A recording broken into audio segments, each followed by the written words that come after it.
gentlemen, welcome back to another episode of High Top Sports. I'm in the studio with the man, the myth, the legends, David Soderquist and Steven Chad Holly. Boys and girls, ladies and gents, welcome to the stream. How are we doing this afternoon, boys and girls? Oh, my man. It is National Signing Day. It's got a little bit of a different feel with already having an opportunity to see where the bulk of your class is coming from. But look, it started the day with just that little bit of anticipation that we didn't have the day before. It's been a great day, wrapping up a 2023 recruiting cycle. Couldn't spend it with a couple of better knuckleheads. Love that. Soder, welcome to the show, man. Go ahead. I was about to say, you said guys and girls. Which one's the girl? That's between you two to figure out. So, look, it was a good day today. It was exciting. It felt like you were closing a chapter. We've been talking about it, and now it's officially closed. Although they can still sign people, but the Gators are done. It's on to 2024. Moving on, and that starts Saturday with Juwan Johnson, who will be making his announcement out of LSU, Colorado, and the Gators on Saturday at 10 a.m. So we will be live for that, of course, because we like to rock and roll. But I got some good feelings today. We had Billy's press conference. Felt like we were back in football season a little bit. Just the talking season vibes were getting there. The late summer evenings, we're talking about what's going to be, what could happen. Feeling good, right? That anticipation for the next season gets everybody excited. I think we'll have a little bit of a lull, but our first practice happens on March 4th. We're going to get right back into it, and then it's spring ball, and I think from there it's going to go by quick, just like it did this past year. So we're going to get through February day by day, and then March it's showtime because it's just going to be a pissin' match. But we got a good show for you guys today. We got 2024 recruiting, some good news about who's been visiting, who's not visiting. The Orange and Blue game, when that is, what we're planning to do for that game so you guys can get ready to rock and roll. Billy talks NIL. So we have a little interview, a clip from his interview today. It was kind of interesting. I want to kind of get your guys' thoughts in the chat as well. Bama's going to Bama's. Let you guys think about that one. The Deion effect, we'll talk about that as well, kind of just in coaching and recruiting and whatnot. I'm not crying, you're crying. I'll let you guys figure out what that is as well. And then it's rigged. I think everybody knows what the hell that means right now because it is going everywhere and all over the place. So let's say hey to the chat real quick, and then we'll rock and roll. Muddy says Johnson's unfortunately locked to LSU. Nobody asked you, Muddy. Scott, what's going on, man? How are you? Andrew says I haven't had enough Shelton today. I'm good. I'm glad. I was concerned. My face has been all over the place. F is Fanatics just became a member. That's our boy Cody Sprague there. He's got his own little show getting rocking and rolling. So I think he reached out to you, Soder, to be on as well. What's that? F is Fanatics said he reached out to you to be on the show. He's starting his own little podcast to talk about other college sports. Oh yeah, he did. Yeah, I answered back to him. I should be on the show soon. Good. Love hearing that. Yeah. And then Ditto. Johnny, gotta go Gators. Well. Yeah, to talk about FSU stuff. So glad to see the families growing and getting bigger. It's good to see. So without further ado, let's talk about 2024. We've got the man, the myth right now, Chris Jones, the number 10 ranked linebacker. We've got 2 linebackers committed already, but I think we've shown that we've had a thin class of linebackers over the past 2 years. Need to pick up on that. So Chris Jones is making a multi-day visit coming up. Again, 4-star stud, top 10 linebacker, top 120 ranked player overall. So he is, making a 3-day visit with the Gators. I believe it's coming up here shortly, or he already has. Do you know too much about Chris Jones, Soder? Not at the moment. I haven't jumped on to that class. Now, I will say that the 2024 class is looking really well, really good right now. Okay, so let's. All right. Yeah, if I'm not mistaken, you guys are sitting at 3rd nationally already, and it's today is signing day for the 2023 class. No, we're not that high. We're like 7th or 8th. Then On 3 must be giving you guys a ton of love. On 3 has us at 3. 24/7 has us at 7 or 8 on the composite. I can look real quick. It is On 3 8. has us at 3. Okay, I like that. Then we'll use On 3's ranking for now. Then since we look a little bit better on that one. I was wondering, our average ratings is stellar. So I was kind of wondering why 247 had it so low, but it is what it is. And then we have got an offensive tackle who's making a multi-day visit in March. Fletcher Westfall is 6'8", 320, which seems to run the course for Billy's stature of offensive lineman. And until we land a couple of linemen from the recruiting cycle, I'm just going to keep marketing the fact that we have the multiple, offensive line coaches, and the fact that we've sent 2 studs now into the NFL, and the fact that Osiris Torrance had himself a day at the Senior Bowl and looked like an absolute tank. I don't understand how we just can't land every offensive lineman, just basically get Pickens based on what they've been able to produce in just 1 year. But I know we got to go up against the likes against Georgia and Bama, who are, known for building trenches. But I'm going to do my part and just continue to remind everybody until I feel that it's been satisfied. But Sutter, you made the point that the 2024 class is looking really good. And you haven't looked into it too much. Obviously, 2023 is just now coming to a close. But what can you, let on of what the class is doing and how great it is turning into? Yeah, I actually asked this question to Bill Sykes. He is a big-time stat nerd when it comes to recruiting. I said, isn't this the best start that we've had since the Urban Meyer era, or maybe like the Muschamp 2012 class? And obviously, he hasn't done the research yet, but he goes, I could probably say it has. I mean, if you look at it, look at 2023's recruiting. I mean, you had 9 guys in Under Armour All-American games. Of course, I don't count 10 because Jaden Rashada is obviously not here anymore. But you had 9 guys competing in Under Armour All-American games. That is the most Under Armour All-Americans probably since that era, too. So even though the class is ranked maybe 13th or 14th probably now since Penn State got that, I think they got an offensive lineman. They jumped us by a little bit. You look at it now, and you say, oh, okay, well, we're 13th, and okay, it's still not where you want to be right now. You need to be top 5 to compete with the Georgias that you normally play every year. I mean, the Alabamas that you're probably gonna have to play in the SEC championship, or LSU's. It's just not going to cut it in the SEC. Now, I will say, from a quality standpoint, the past 2 head coaches, it has improved there. Obviously, transfer portal, I'm sure we'll get into that a little bit too. You got 10 guys. You got some studs at offensive line. You got some linebackers with some experience. You got ones with that have promise, like Taraja Mitchell, was a former top 50 linebacker. I think the number 2 linebacker in his class in 2018. He's coming into the fold. He's battled some injuries there at Ohio State too. So you did get some good quality guys out of the portal, but you also got quality in this class. But the quality should have been better down the stretch. Of course, you had to compete with Miami's NIL and billionaire guy over there that doesn't know how to get off Twitter, and just a lot of other things as well. And I think it kind of, NIL throwing a wrench into things, and every school trying to have to learn new strategies and techniques to get around things and all that other kind of stuff. Threw a little bit of a wrench in Florida's class, but I think Florida, now that they've cut some heads a little bit and gotten into that 2024 class, has gotten off to a really good start, especially getting 5-star DJ Lagway. Yeah, that's a good point. Again, like how it started off, I think, and everyone's like, oh, it's early, it's too early. Well, this is how it starts. You have to start early so you can continue to build on the big class. Darius Hayes was a nice treat that we landed the other day. Pretty fired up about that one. And yes, even Gator Nation's talking about we've landed offensive linemen in the portal. And yes, we have. And I think that's massive. But I would like to land a recruit as well. And he talked about Mitchell today. Billy did in his press conference. I think he said that he was a team captain at Ohio State this past season. So I think he was kind of referring to just the leadership that he brings to the table. I saw an article that it was talking about as well, just the leaders who have stepped up in the workout room for week 1, which is, I think, the foundation is phase 1. Foundation, Foundation, yeah. So it's week 1 of the foundation. So this is kind of cool, too, because I remember last year when Billy came in, this is something that Steve and I talked about. We followed a lot, was just each phase that Billy was implementing. It was new to us, right? It was something that we were kind of a part of. And in an interview with Osiris Torrance, they asked him, it's like, hey, how do you feel about the phases? Because it's new to us. He's like, well, this is my second time going through it. Or maybe even third, I think. So he's like, he's like, what are you talking about, dude? Like, it's Tuesday to me. And that's kind of what it feels like now. Like, all right, it's Tuesday. Like, we know what this is all about, right?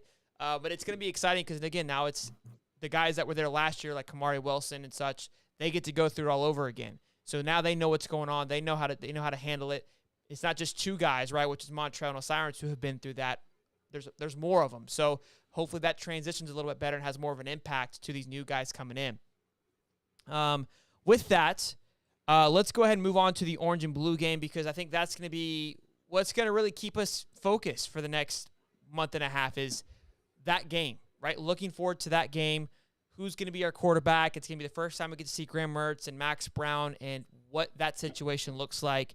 when that game's going to be, it's going to be on Thursday again, which I think, again, is fantastic. It's brilliant, especially due to the fact of how many – I don't know if you guys know this or not, but Deion's game is going to be on ESPN on Saturday. So the reason he moved it last year was to avoid that competitiveness with other schools and recruits not coming to Florida because they want to go elsewhere. So – and you can say, like, oh, he's afraid to compete with it. Well, look, it is what it is. I'd rather you just say, hey, I'm not going to compete with you. I move it. So pretty pumped. Is it a night game? Do you know, David? Not at the moment. All I know is it is a night game.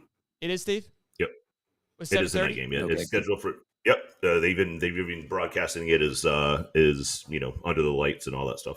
Now the other thing to kind of add on to your point, Shelton, is it does look like you're not ready to go in there and just battles for some of these big recruits with the other schools. But I mean, look, you may not be, right. You're coming off a 5-7 season. You got to use any advantage that you possibly can. 6 and 7, chill. 6 and 7. But that being said, it's Miami. I believe if they're doing their spring game on Friday this year because it is spring break, so none of the kids have school the next day. So that's going to be a big draw for them and some of the strategy that they're going to implement. So, look, if you're going to be going toe-to-toe with Miami, and we saw what that can look like in a recruiting this year, you move the game. Move the game because you know Miami is going to just go all out to get as many of those kids in South Florida as they keep them in South Florida as they possibly can.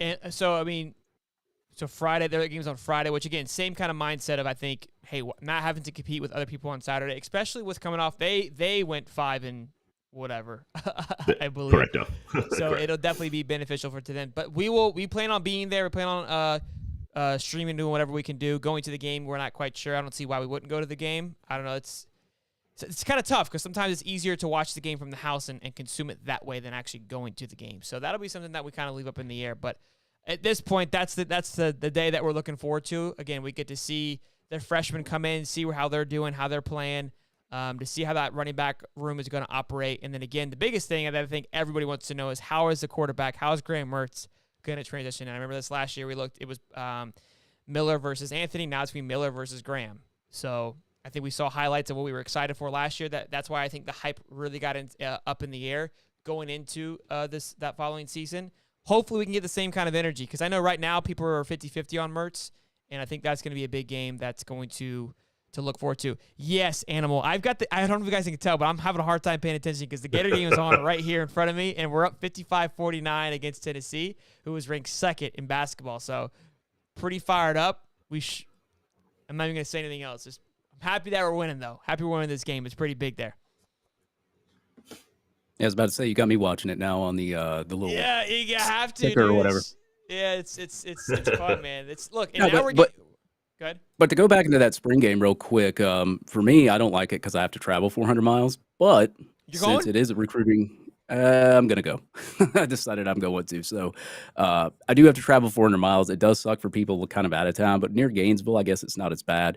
But as far as like last year and it being on a Thursday, I was kind of expecting it to. I actually got informed in January that it was going to be on April the 13th, but of course Florida didn't want it released out there, and I was already prepared for it to be Thursday anyway, so I am A-okay for that. And obviously, it's free; you don't have to buy a ticket; you can just go in and watch the game.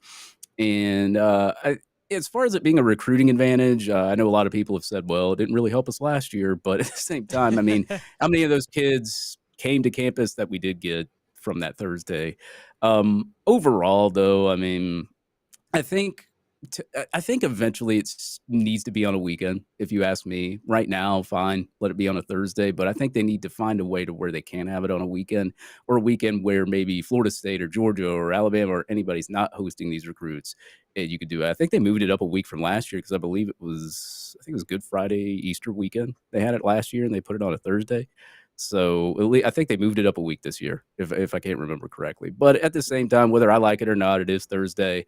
I'll be down there regardless. I got plenty of PTO, so I will be down. It's an extended week vacation. You should be thanking Billy. Okay, gave you a 4-day weekend. Yeah, there you go.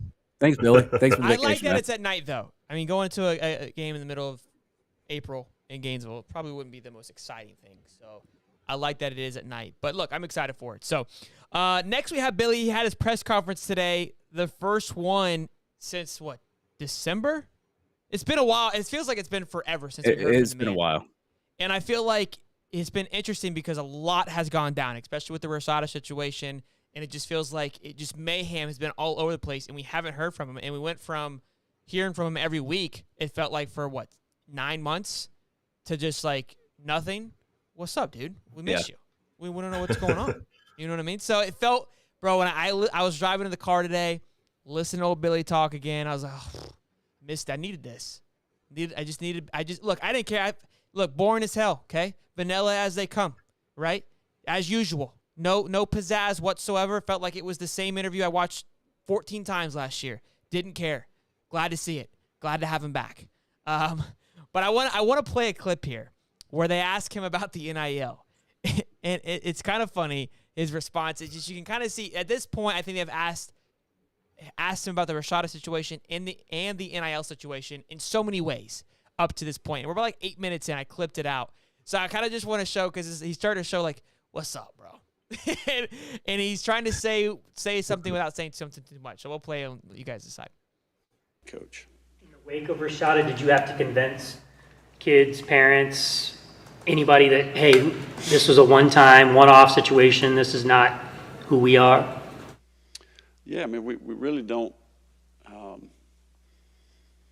We have no issues. We didn't lose any, we have no issues. So I think I'm not permitted to comment on that specific situation, but I would tell you we have no issues amongst our current team, or we haven't had any issues in any other recruiting situations. It's supposed to work, though, when there's this third party communicating on your behalf in some ways, or not really, but in essence, they're off doing their thing. You don't have communication control over it. Yeah. How's it supposed to work? It's a great question. Do you have an answer or a theory? Well, I think that, I think it's very fluid. That's what I would say. I think that, it's like coming up with a different management system, right? Different checks and balances. I mean, we're talking about a completely different dynamic. We're playing a game that's never been played before. Management system.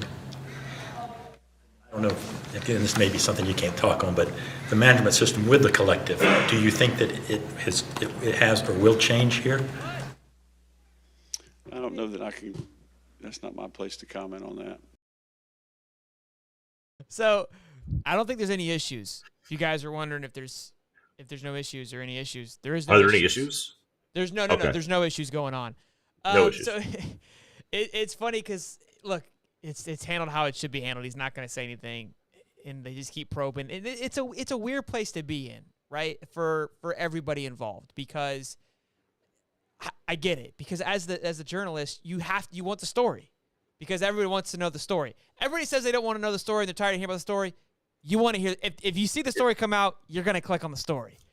And of course, unfortunately, you as the journalist, they have to ask the tough questions and try to ask it in a unique way to have Billy slip up. So it's such an awkward thing. It's like Billy's like, "What's up, bro?" You're not gonna get anything. Just shut the F up and leave me the hell alone. Let's talk about football. But oh man, it was our trusty reporters Edgar Thompson and Mark Long, gotta love them.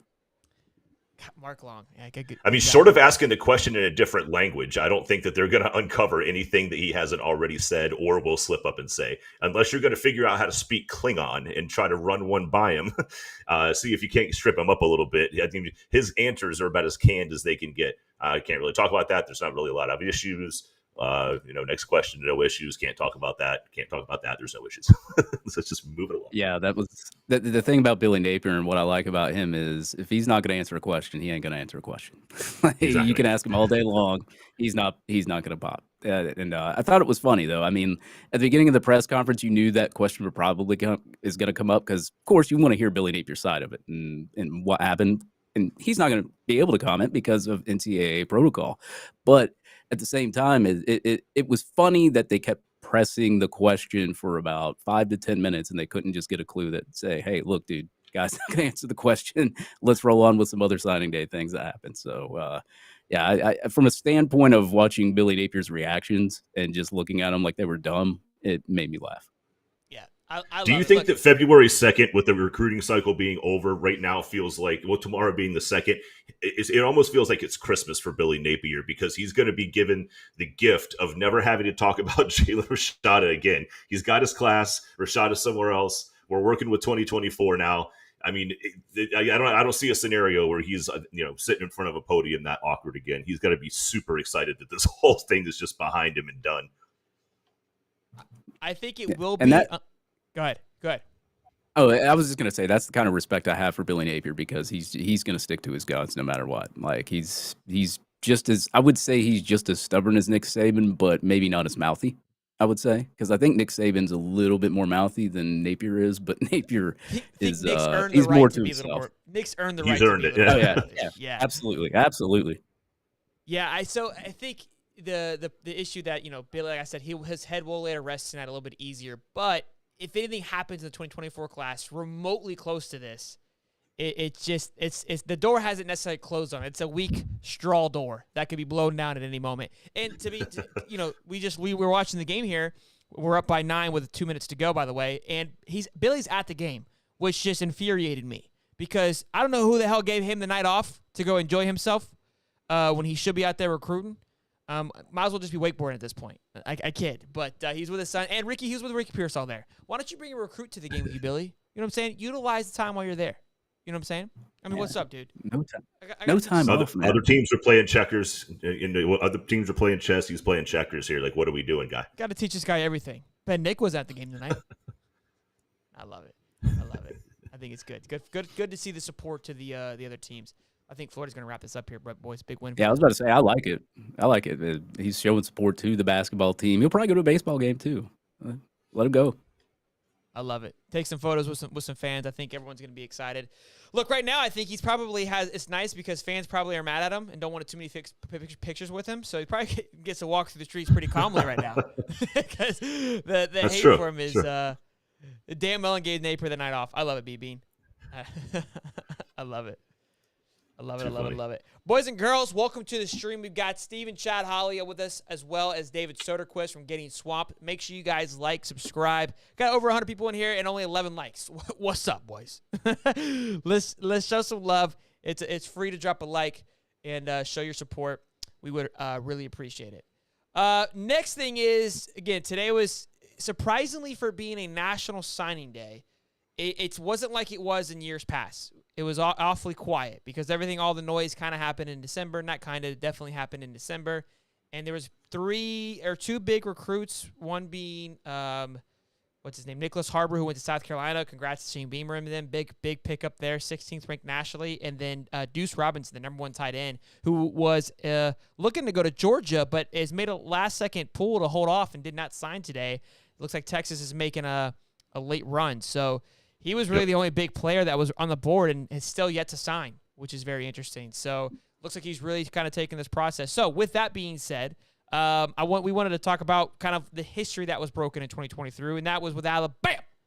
Bama's. And they land this class with 9 5-stars and the 3rd highest rated recruiting class of all time.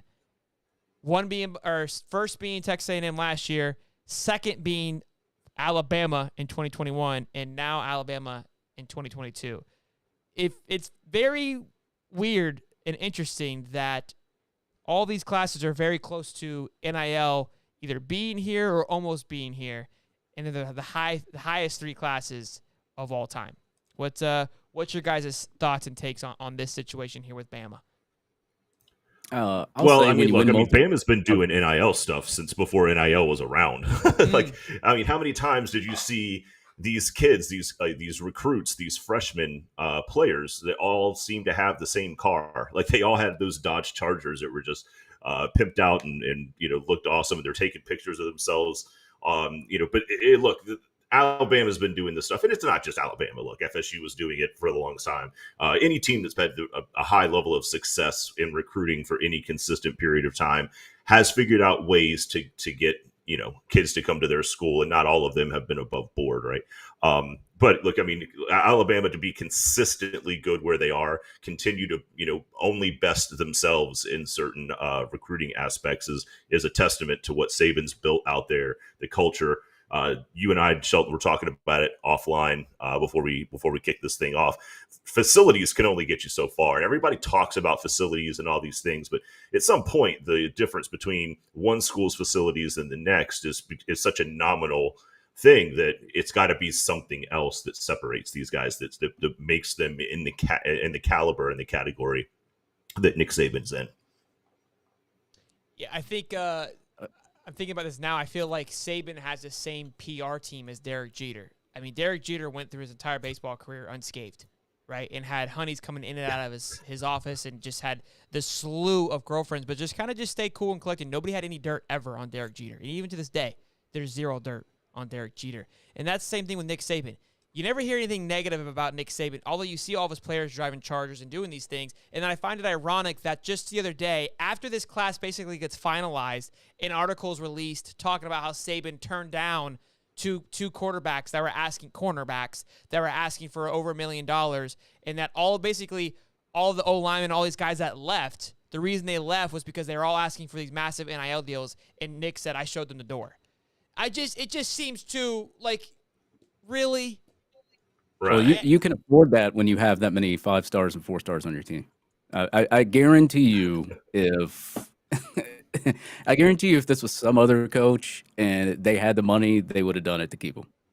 But when you've got all that talent on your team, you don't really need to keep a 4 or 5 star guy around. You can let him go elsewhere and take a hike, considering you just recruited 9 5 stars and about 24 stars in the other class. So I would be like, take a hike too.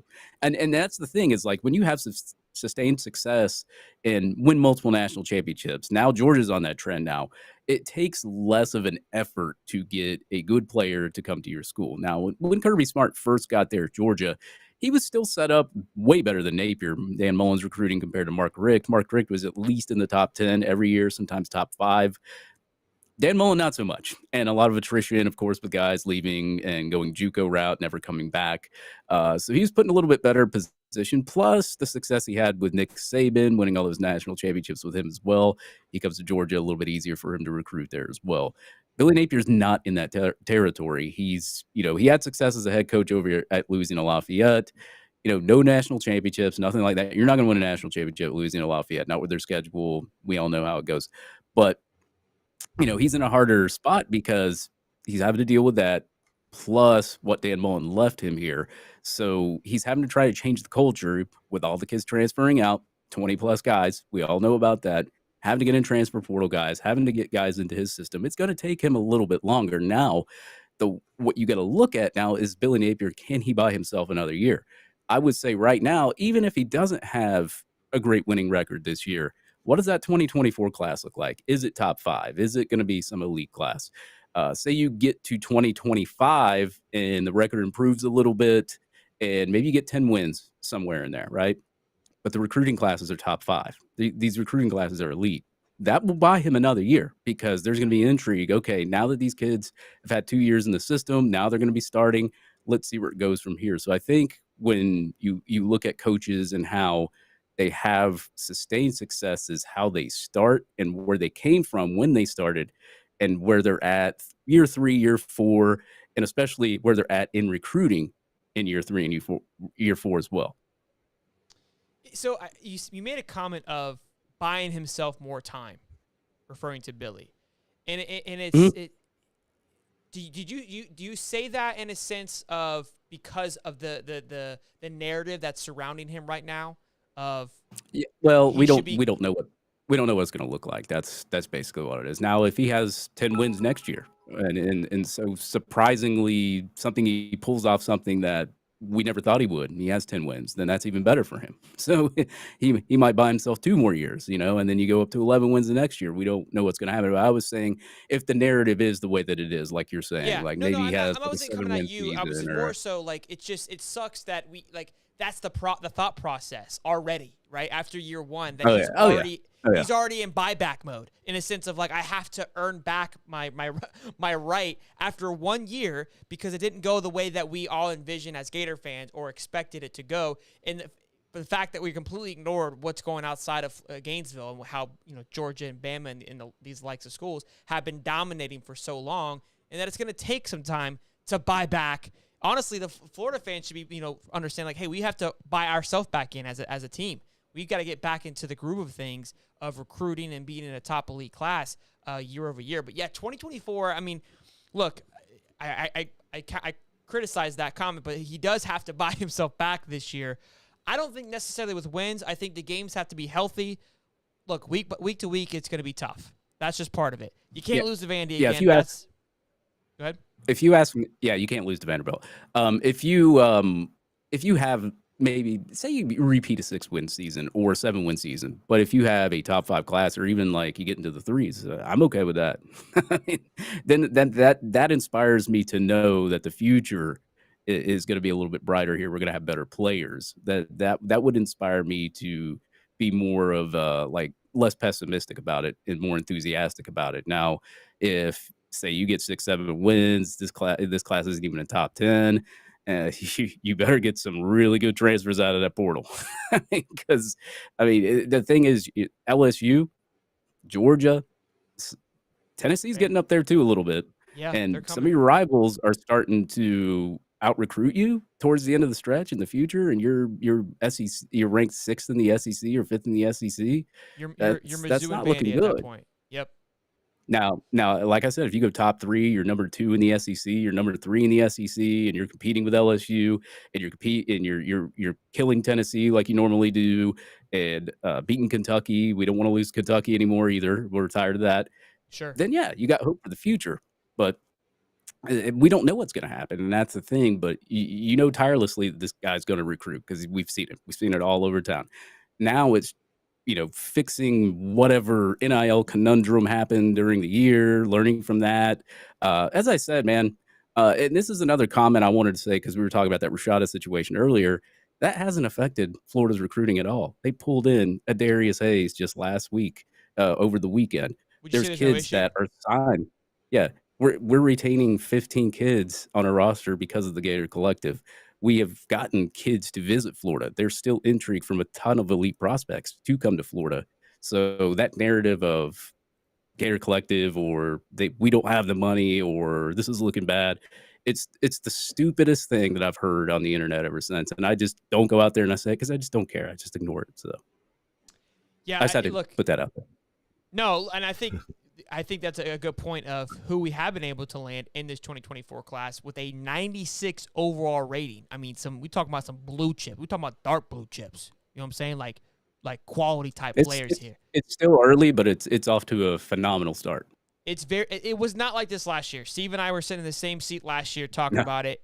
And honestly, I know it wasn't good last year because we were still in 2022 this time. I was talking about what we had just accomplished and what Bailey was able to do in a very short amount of time because of how quiet 2023 was. 2023, in my opinion, really turned up when the Trayon and Marcus showed up. That's kind of when things got going for 2023, that's way too late in recruiting. That's when, you're starting to, you should be trickling guys in. I remember, when we started landing those guys, I looked, and Bama and Georgia had their whole class done. I'm like, oh, shit. Yeah. we got they don't even have to do anything. It's October. They're done. Look, I think and again, we kind of went off a little bit of tangent with Bama, but that's why I wanted to bring it up because of what they've been able to do. And this is where the Deion effect, that's where this next subject is and why it's on here is what Steve was kind of referring to is where's the line? And Deion had Lil Wayne there this weekend. He's going to be on a Super Bowl commercial. The spring game's going to be on national television. Those are the things, those little things start to add up for a coach because like we were saying, sure, Nick Saban is a GOAT, considered one of the greatest, if not the greatest coach of all time. He has the resume that explains that. But if we're looking at the past 2 to 3 years, how much greater of a coach is he and what's he placing on the field? How much of a range is that from Kirby or from a Dabo or from a Ryan Day? Is there a stretch? Sure, but it's not like how we envision in our head because we're counting, it's 5 rings and 0 rings. The gap isn't that big. from year to year. It really isn't. So where does the difference start to happen? Where does it start to take place? And look, resume matters, and all those other things matter. But like we said, NIL is part of it. And then again, I've always claimed that Ohio State does a great job in recruiting because of the atmosphere they create. When you go to a damn Ohio State game, it's like a celebrity concert. I mean, everyone and anyone is at that damn game. And now it looks like that Coach Prime could be bringing that to Colorado as well. And stay with me here. What I was connecting all this to is Coach Prime and Shane Beamer seem to be bringing two different styles of coaching to college football that we haven't had in a while. And the style is this young, energetic, in your face. I'm going to talk a little smack. I'm going to throw a little shade, right? And be, outspoken about our success versus the Sabans of the world, the Kirbys of the world. They're very like black and white. We suck. They could be 7-0. We suck. 9-0. We suck. They win the national championship. Yeah, I have to get back to work tomorrow. That has been kind of the meta for a very long time, and it's successful. And what we were talking about prior to that is my concern with Billy is he's following that same style of coaching. And I say concern because is it being oversaturated, right? Because you already have a ton of guys that already do that, and now you got Coach Prime and Shane Beamer who are bringing this new energy, which could be appealing to this younger style of player, or the younger classes, these new classes coming in. So it's going to be interesting to see how it plays out. But that was kind of where I was, my long tangent of the Deion effect and what he's been able to bring. And again, Shane Beamer as well. I think they just landed the number one athlete in the country in Nicholas Harbor. So yeah, that was a good pull. Good pull. Very big pull. And look, I love Shane Beamer. I was big on South Carolina last year. I thought they were going to do well. I love his swagger and just what he's able to bring. And I've said this before with Billy even last year. He was always very just kind of boring and straight to the point. Doesn't have a lot of pizzazz. And people love it. Some people hate it. I don't mind it. It's just me what I like. You guys know how I am, right? I love the excitement. And look, some kids are going to want to go play for that excitement. So I'm excited to see how it plays out, but I still trust in Billy. I think he's doing a great job, but it is interesting to see. Yeah, I think it just depends on the personality of the kid as well. I mean, you take your parents and your kids to a football stadium, right? And they personally, they get to see the stadium, right? You talk to multiple head coaches. Billy Napier is not the only coach that these kids talk to. I mean, you're talking about all the assistants, all the assistant coaches. They all have different personalities as well. Sure. Billy Napier's more all about business, getting the job done, getting you to the NFL. And I think a lot of kids and a lot of parents respect that and know that their kid's going to be taken care of at the University of Florida. And he's very demanding from what he wants, the phases and how he has that all laid out. He's more of an organized approach. And as I said, it's his personality, and it's night and day from what we have with Dan Mullen. You don't want somebody acting like a fool like Shane Beamer or Deion Sanders and just talking the talk and not walking the walk either, because we don't know how good Deion Sanders is going to do at Colorado. I'm sure he will because he's getting in talent. Beamer starting to get in a little bit of talent there at South Carolina, a little bit better recruiting there as well. You factor that in there too. I know this. Deion Sanders wasn't going to take that Auburn job, having to compete with Alabama. I wouldn't have either. You think he's going to out-recruit Nick Saban? Sure. I wouldn't have done it. Sure. This is why, look, I love Casoda. I could tell you, obviously, you lean more towards that old style, like kind of stay in your lane type of coaching, kind of with that comment there. I love it. I love where your head's at. And I think a good point to what you said, too, with what Billy's doing is, look, he may not have all the excitement, but the guys that he's putting around him, they bring the energy, right? He's not, that's not what he's, like Mark Hawk. All you got to do is look at the people in the transfer portal last year. Those were the best people on the team. Sorry, I said that's a good way to put it. Yeah, damn, bro. I was just trying to have a conversation. You know what I'm saying? I don't need to come at me like that on the damn live. Golly. Jeez. It's okay. It's okay, man. You treat you this way on your own damn show. Yeah, holy. It's just this is Soder's show now. I wasn't coming at Billy. Hey, easy. Pump the brakes, big Sweezy. I've seen your arms. I'm sorry, David. I'm sorry. I love it. I love it. Look, I think like Mark Hawk, I tweeted the day I would run through over the north wall with that man, okay? Without a freaking weapon to the Deion's smart. He's using his likeness. He's recording everything he does and putting it into an HBO special. That's how he's getting kids there. Yeah, he's got a whole different style. This is the first time. Look, for all of us that are, I loved it. I'm respective glad fans we of our finally, teams. because Steve and I have kind of been, and Steve's not going to talk bad about Deion because that's Deion from FSU. But I know the Gators are not a fan of what Coach Prime's doing, and I get a lot of flack for it. And I know I'm glad that you're here, kind of roasting a little bit. This is fun because I haven't had anybody. Stupid. Oh yes, there we go. I got him. All right, let's go. You don't. So you hate it. Oh, this is good. This is good TV. This is HBO shit. Okay, so you hate what Deion's doing. Just tell me. Just lay it all out. Let's talk about it because it's too fun not to do this. Somebody on Twitter, I'll say this. Somebody on Twitter told me that I was offended by how Deion dismissed the player. I didn't even care how he dismissed the player. Do you realize that goes on in a locker room all the time? Like Sure. players get dismissed no matter what style or which style you do it in. They get dismissed, right? They don't need an HBO special about it, man. Just go out there and do your job. It was Amazon Prime. But continue. Yeah, it's ridiculous, man. Like he has to. We're gonna see him recording taking himself a piss next or something. Look, That's not the first time I've heard that example used, to be completely honest with you.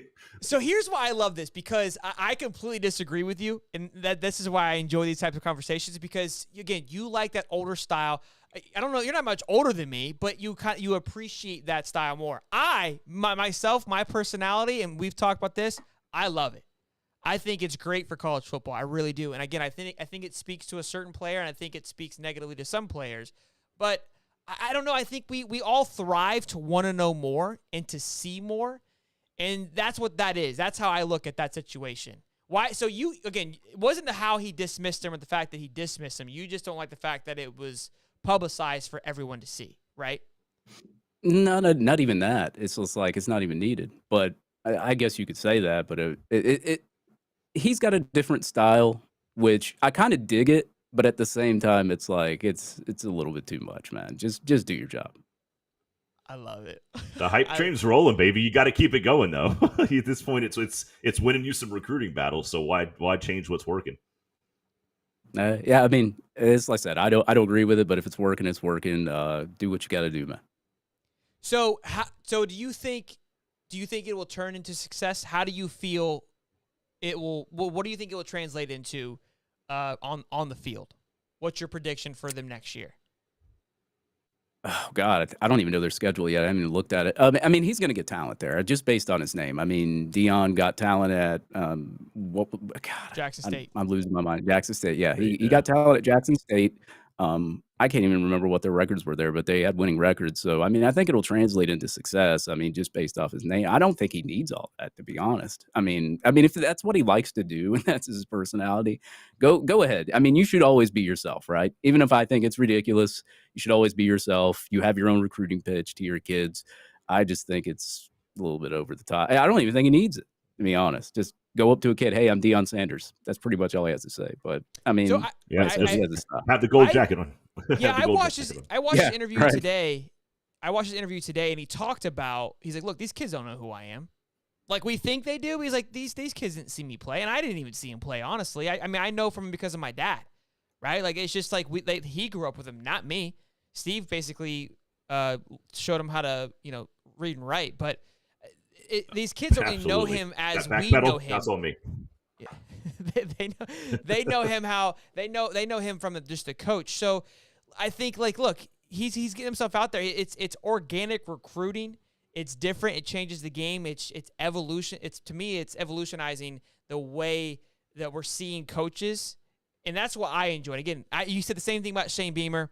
I think what Shane Beamer is doing is great, and I love it too. If it's successful, honestly, that's all. If it gets W's, that's the only thing that we really care about at the end of the day. But I know as a fan, go ahead. I reposted his video of when he said, "Do you think you're gonna get what I got?" Because I thought it was funny. I thought it was funny. I would love for Billy Ballsack to drop some knowledge like that. Like that's me though. Like I thrive off that shit as a fan. Like I think that stuff's sick. But I also know the person's like, I don't want that from my head coach. Well, maybe have Mark Hawk drop some juice, which his Twitter gets a little spicy at times. You know what I'm saying? Which I love. Like that's me. If I'm a kid and I'm about to go play some football, like again, it's just what flavor do you want to see today? But you can't completely hate on it because look, I say Nick Saban's way of doing things is boring, sucks. Like you go on there, you're just negative all the time. You're just a grumpy ass old dude. Like that's not fun. Like Grumpy ass old dude with 35 stars. Yeah, I mean, but still, like, how long did it take him to get there, though? You know what I mean? Like, it took a while. He's a grumpy ass old dude. You know what I'm saying? Like, I know it works. I know that it works. I get it. It's because it's been working for a while, and he's buying them Chargers and whatnot. But look, that's why. And so this right here, I love this conversation. So I appreciate you having with me, David. You're gonna get a lot of shit in the comments. Just be prepared. But it's already happening. Okay. Look, I think it's fun. I think everyone has their opinion. I think you have to understand that everyone has their own side. But this is, I think, why I've been doubling down on I wanting him to be successful because I relate to that personality of just kind of being the loud and outgoing guy and just kind of like you like to walk with a little bit of a swagger. The whole thing with Cincinnati this past weekend, and they were talking shit to Mahomes, and the mayor came out and certified as Joey Burrow as Patty's daddy and called it Burrowhead. Bro, that's what I'm talking about, bro. That's that shit we need more of. And everyone's like, oh, no, you shouldn't talk shit. Fuck that, no. Let it ride, baby, because it made the game that much better. That's why Conor McGregor is considered one of the GOATs. If you ask anybody in the day and age right now, they'll go, Conor McGregor's the GOAT. If you really know UFC, he really isn't the GOAT. But because he talked himself this big game, everybody wanted to go watch Conor McGregor. Whether you wanted to watch him lose or you wanted to watch him win, you were watching him. He was must-watch TV. How can you not like that? Those people are phenomenal for sports. If you got Nick Saban on the field every single time, the sport's going to die.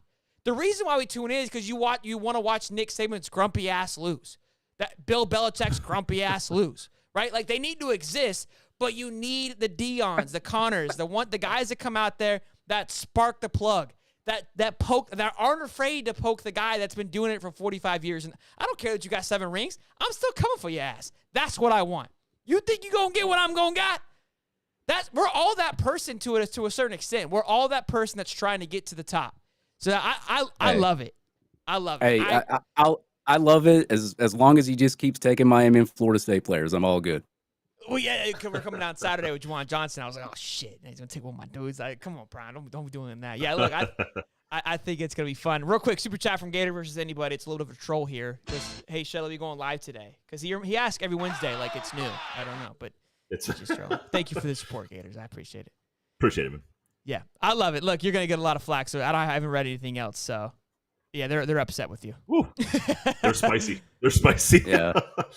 The chat is having its own way with the show tonight. It's been like that in the past, where it's like Shelton and I, and then they're doing their own thing. I don't even really know why they're there. They're having their own show. It's kind of turned into that a little bit tonight. I'll say this: I do support Deion just because he's taking Miami and Florida State players. So I support whatever Deion does. I love it. There you go. I love it. All right, real quick, let's go to the NFL quickly here. It says, I'm not crying, you're crying. The GOAT. This is actually the GOAT. Tom Brady called it quits today, boys and girls. And we were sitting here last year this time, probably right on the same time, having this same conversation. And it wasn't real. This one's real. It definitely feels real. And it sucks. It absolutely sucks because I think what bothers me, it was like it seems like it's the right way for Tom Brady to go out. The way that he did it, the way that he announced it. I just don't like the fact that the last time that I saw him on a football field, he just limped around like a wounded dog, like a three-legged dog. You know what I mean? Like that's the last game that I saw of Tom, and that sucks. That's the only part that really kills me was like, you're really gonna leave like that with just like sadness in your eyes, with your hoe banging another chick, like that's what we're leaving on. Like, you know what I mean? Like. And I get it. Like, what are you going to do? What are you going to do? Like, the Tampa's in shambles. They've got nothing going on. You're going to go to Miami for 1 year and try to make that work. You know, I get it. I get it. But it sucks. It sucks. Yeah, look, that's kind of the point, right? Is the guy's got a little bit of a torn up ankle. He can barely walk. He's just taken a beating over the course of the last couple of years. It's not like the cupboard's going to be stocked for him if he were to come back. And I think he really did feel like this year he had a shot to make another run, which they did, right? But I just a player who's been around the game, the professional game that long, can look at a team, can look at the scenario and say, this ain't it. Now, when he went to Tampa, he had a coach that he had a good relationship with. He had an owner that was willing to make the necessary player moves to get the people around him to win. Maybe those options weren't out there for the 40-plus-year-old quarterback that's got a bum ankle and could barely walk. Maybe they aren't throwing the checkbook at the other players around him because they don't know if he can keep winning at that level.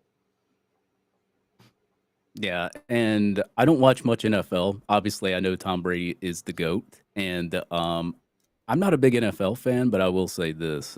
He did upset my Super Bowl party that had a bunch of Falcons fans over that. So I will always remember him for that.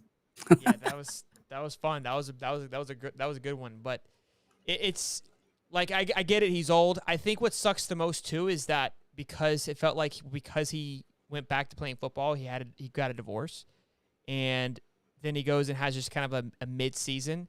So you lose, you walk out not even close to on top, kind of just limp your way out, and you lose the wife. It's like she was right, Tom. You should have just walked away last year, bud. You could have walked away. I don't think into Tom's a going to have a problem getting somebody else. I know, but it's just like you could have walked away into the sunset and all your glory. It sucks. It just sucks. I hate it. I hate talking about it, but I'm going to start crying. Super chat from Dom says, Holly has a 5 head. Sheldon's eyebrows touch his scalp. Soder is the bully from the Toy Story. And I'm the king of fantasy and Big Races Rig. Love y'all. My goodness, the best $5 ever spent on this show. I'm clipping that because that is incredible. That was $1 per rip. You know what I mean? He went all the way through. One and a quarter. 1 1/4. Wow. Way to spend your money wisely, boys. Take freaking notes. Do we get to share that? Take note. As a matter of fact, send me the $1. I'll autograph it. Yeah, that was incredible. All right, last thing before we go, because everyone's talking about it. Is the NFL rigged? I just need a quick, just 30-second, is it rigged? Give me a take. I don't know. You couldn't tell me if it was rigged or not, man. Steve? Look, I mean, there's been enough scandals in the NFL lately with the Deflategate, with all these different gates or whatever the case may be, for a referee at the level of an AFC championship to just make the absolute biggest bonehead decision, which completely changed the tide of that game. Rigged, I would say, is a tough word, but there's got to be some improvement in the officiating, in the way they're on and off the field stuff, because it is just becoming too much for me in the way that some of these games and the outcomes seem manufactured, say the least. It feels like a narrative is being driven. And I don't know. I don't know if it's because it felt like they were trying to put the Bills and the Chiefs at a normal stadium, and they almost had hey, we can't do this because they're catching on. I know it sounds crazy, but it just feels like they set these things up, and then they have to kind of tweak it a little bit. It just I don't know. Look, I think it's a crazy conversation to have, but I believe there was a clip today where Arian Foster said it is rigged, whatever it may be. There's too many people involved, in my opinion, just to keep this secret low if it was rigged. But yeah, WWE, yeah, NFL's WWE. I don't know. It just look. If it was rigged, why would you have Kansas City and the Eagles in it? I feel like they're the two most kind of nobody cares to see those guys in it. Brock Purdy, I think they were America's team. The Cowboys will be exciting. These things, in my opinion, would get more views than Kansas City and the Eagles. So that's where I'm I can't really see it being rigged, because if I'm writing a script here, right, they're Brock Purdy, the third string comes in, you got a hell of a underdog story, right? Joey B, that you can kind of take it or leave it. I mean, he's not that big of a story, but Dak Prescott and the Dallas Cowboys has been forever. I don't know. You know what I'm saying? It's rigged unless your teams win. I agree. It reminds me of. Do you guys remember the roller derby? The roller derby where they roll around I remember when it first started out. I think when I was little, it was basically everybody skating around, and it was real. WWF at the time, it was WWF, now WWE, they were coming on big time. 98, 99, everybody was watching it. You started to see roller derby start adding scripts to their show where they were roller skating backstage and hitting each other with stuff. And I was just like, okay, this is getting stupid. I'm not going to say that the NFL is rigged or not because I don't watch enough of it to. I mean, I do watch it, but I'm not emotionally involved in the games because I'm not a fan of any team. So, but there is times where I've seen things unfold and I'm like, nobody saw that. There's like 3 referees right there staring at 3 players holding that are clearly holding, and they always have a ref right behind the quarterback too, and they have a ref on the sideline. They have refs everywhere, and I'm thinking to myself, there's 3 dudes getting held. Nobody calls a holding call. Like, and I mean, and I know holding happens just about every play. I know that, but like when it's obvious and it's just blatant, it's not getting called. You're just like, how? Especially towards the end of a game, of deciding game. Like, I watched the end of that game, and the guy that hit Patrick Mahomes out of bounds was an idiot. He shouldn't have done it. But like, there was a play where I think 2 offensive linemen were getting held like crazy, and there's a ref there, and nobody calls it. And I'm like, it should be a holding call. But yeah, we were talking a little bit about kind of just what even led up to Mahomes and this the Cincinnati player with the late hit. But keep in mind, I mean, it was a 20-20 game. It's 3rd and 9. They don't spot the ball on the right hash, I believe. So they have to respot the ball. The head referee says reset the play clock to 10 seconds. And then he goes on to say the play clock and the game clock will start on my signal. Now, that means that when he waves his arm that the ball has been properly spotted, both clocks are going to run. Even if you misspoke, you said what you said. You got to run with it. So what happens? Another referee comes running in, whistles the play dead. Of course, Kansas City gets another 3rd down and 9 attempt, and they convert. And 2 plays later, it's they kick the field goal to win. So I mean, it just feels like, hey, look, that's something where you could have just let it run. The head referee spoke. That's why he's the head referee. You don't come charging from 50 yards in the backfield, fly up to the line of scrimmage, and blow a play dead as a back judge. You just don't do that. Yeah, I think if I was a fan of the opposing team, I'd be pretty pissed off. So I just love that. I just love that it's trending. We'll see what happens. I mean, who wins the Super Bowl? I don't know. There's that tweet that's going around. It's pretty viral right now. Like, this guy predicted the last 6 Super Bowls. He had 4 left to be 100% right. So maybe he got his hand on the script. We'll see what happens. But, Soder, I appreciate you jumping in, even though you're getting roasted by our chat like the rest of us. Welcome to the show, big guy. It's part of being here. Nobody's safe right now. Yeah. We're all getting it. You're muted. You're muted, David. Oh, they said the pig race is rigged too, man. Pig race is definitely rigged. Definitely rigged, yes. Absolutely rigged. Duck race, rigged. Gotta fit the script. Boys and girls, ladies and gents, thank you for always stopping by, hanging out with us, dropping your likes, yelling at us. We appreciate it, as always. We will see you guys Saturday live at 10 a.m. when Juwan Johnson commits to either LSU, Florida, or Colorado. Or if anything happens in between now to then, we'll be live, because today was a busy one. Appreciate you guys. Till next time, I'm Shelton. I'm Holly. And that's Soder. Oh, I'm David. Yeah, he's Soder, by the way, the guy right here. Soder. I feel this